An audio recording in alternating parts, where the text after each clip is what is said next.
Afternoon সবাইকে, আশা করি তোমরা ভালো আছো, সুস্থ আছো। আর welcome back to my new blog. আমার গলাটা একটু বসে গেছে, আর ইংল্যান্ডে আসলে টেম্পারেচারটা ড্রপ আপ ডাউন করছে আর কি। মানে কোনো কোনো সপ্তাহে একটুখানি ওই 10-12 ডিগ্রি, আবার কোনো কোনো সপ্তাহে হচ্ছে 3-4 মাইনাস। তো সেই কারণে সবাইরই একটু খাদ্য সর্দি কাশি হয়েছে। মিঠাই ফার্স্ট হয়েছে, তারপরে আমার, তারপরে অঞ্জিতার হবে, তাই তো। মিঠাই এখন করছে পড়াশোনা। এখন বাজে হচ্ছে 12:30, আর আমি এখন রান্না করছি। আর আজকে একটু পিঠে, কালকেই ভেবেছিলাম পিঠে বানাবো, তো কিন্তু আমার হাতটা একটুখানি কনুইটা সমস্যা দিচ্ছিল। তাছাড়া খুব সর্দিও করেছিল। আজকে একটু বেটার কম্পারেটিভলি, কিন্তু গলাটা দেখতেই পাচ্ছ, বুঝতেই পারছো, বসে গেছে। আর রান্না মোটামুটি অলমোস্ট ডান, শুধু মোচার বানানো বাকি আছে, মোচাটাই করবো। আর বাইরে আজকে ওয়েদার তত দিকই খারাপ। মিঠাই লাইট জ্বালিয়ে পড়াশোনা করছে। বাইরে ওয়েদার বুঝতেই পারছো, মানে একদম ক্লাউডি। রোদ তো এখানে বেরোয় না আর কি, এটাই হচ্ছে মুশকিল, একদমই রোদ। আর কালকে অবশ্য ওয়েদার ফোরকাস্ট বলেই দিয়েছে যে প্রচণ্ড উইন্ডি থাকবে, এবং তার সাথে কালকে রাত থেকেই শুরু হয়ে গেছে আর কি, যে উইন্ডি মানে বিভৎস ইয়ের আওয়াজ, হাওয়ার আওয়াজ। রান্নাটা করে নিই, আর পিঠের প্রিপারেশনটা একটু একটু বানিয়ে নেব, আর তারপরে দুপুরবেলা বসে বসে করবো। এখন নারকেলের পুরটা বানাচ্ছি, আর ওদিকে মোচাটা সিদ্ধ হচ্ছে। তো নারকেলের পুরটা বানিয়ে নিয়ে তারপরে ওই চাল গুঁড়োটা, তো ওটা প্রসেসিং করতে হয়, ওটা করে নেব। তারপরে দুপুরে স্নান খাওয়ার পরে আর হচ্ছে বসে বসে ওই পিঠেগুলো বানাবো। আমাকেই বানাতে হয়। পিঠায় অল্প বিস্তর হেল্প করতে এখন শিখেছে, বাট ওর তো শরীরও প্রচণ্ড ব্যস্ত থাকে। তো দেখা যাক। লাঞ্চ টাইম, লাঞ্চে আজকে বানিয়েছি হচ্ছে আলু ভাজা, ডাল, আর হচ্ছে বেগুন ভর্তা। এটা মিঠাই খেতে খুব পছন্দ করে, এবং আমিও। আর বেগুন মানেই তো তেল টানে। আর এই রেসিপিটা অবশ্য তোমাদের সাথে শেয়ার করেছিলাম অনেক দিন আগে। তো আর বানিয়েছি হচ্ছে মোচার ঘন্ট, আর একটু চিকেন ছিল, সেটাই খাবো। তার সাথে রাইস, আর একটু স্যালাড কাটবো। স্যালাড কাটা হয়ে গেছে, লাঞ্চ করেই বসে পড়েছি হচ্ছে পিঠে বানাতে।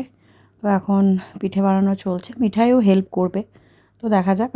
মিঠাই এখন পড়াশোনা করছে, তো আমি এখন একটুখানি বানিয়ে নিই, একটু এগিয়ে রাখি, তারপরে মিঠাই হেল্প করবে আশা করা যাচ্ছে। তো মিঠাই মানে ছোটোবেলা থেকেই আমরা দিদা আর মায়ের সাথে আর কি এই সময়টায় বসে পিঠে বানাতাম। তো সেখান থেকেই শেখা। আমি খুব একটা পোক্ত নই, বা তাও প্রতি বছর এখানে বিদেশে থাকি মানে পিঠে খাবো না তা তো নয়।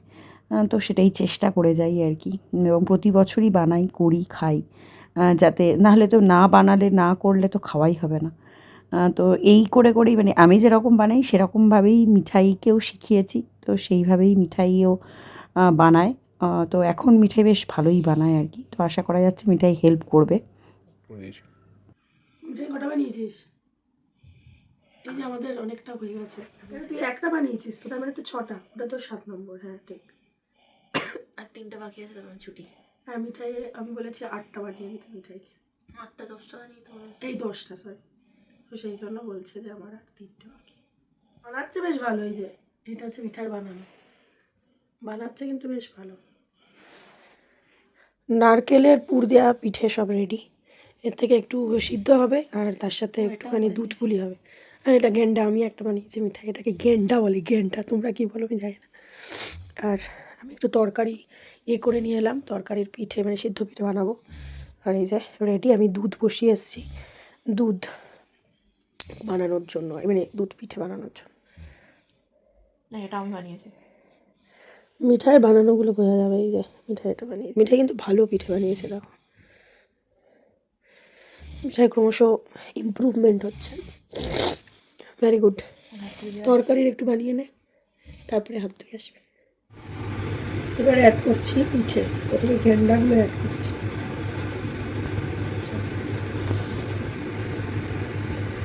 সবগুলো কি একসাথে অ্যাড করবে না আলাদা আলাদা?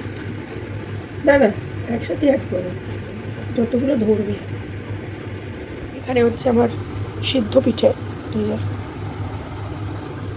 সিদ্ধ পিঠাটা তো তোমরা জানোই, মোমোর মতো বানাই আর কি।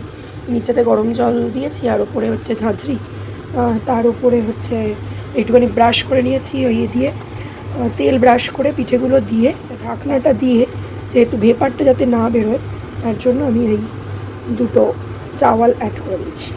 এই যে দুধ পিঠে হয়ে গেছে। এবারে আমি কালারের জন্য অ্যাড করছি আখের গুড়ের গুঁড়ো। সুন্দর একটা কালার হয়ে যাবে। 4 চামচ আপাতত দিলাম, দেখি কালারটা কেমন হচ্ছে, তারপরে আমি ব্রাউন সুগার আর কি দিয়ে দিয়েছি সাফিসিয়েন্ট। দুধটা আমি অ্যাড করলাম জাস্ট কালারের জন্য, তার কারণ আগে ওটাই দিই, যদি দুধটা কেটে গিয়ে ছানা হয়ে যায় তাহলে আমার পুরো পরিশ্রমটাই চলে যাবে, কিন্তু সেই রিস্কটা নিলাম না। লাভলি, অলমোস্ট এসেই গেছে। একটু সিদ্ধ পিঠে বানিয়ে নিলাম তরকারির আর নারকেল মিলিয়ে, আর এক খেপ হবে, আর একটু বানাচ্ছি। আর এই যে দুধ পুলিও রেডি, আর কি সুন্দর কালারটা হয়েছে, এখন জমিয়ে খাবো। আমি এখন খাচ্ছি, সিদ্ধ পিঠা খাওয়া হয়ে গেছে। মিঠাই বলছে যে আমার সিদ্ধই ডিনার, আমার হয়ে গেছে। বাট আমি এটা 3 জনের জন্য নিয়ে চলে এসেছি এবং অসাধারণ খেতে হয়েছে, মানে আমি নিজে বানিয়ে নিজে খাচ্ছি।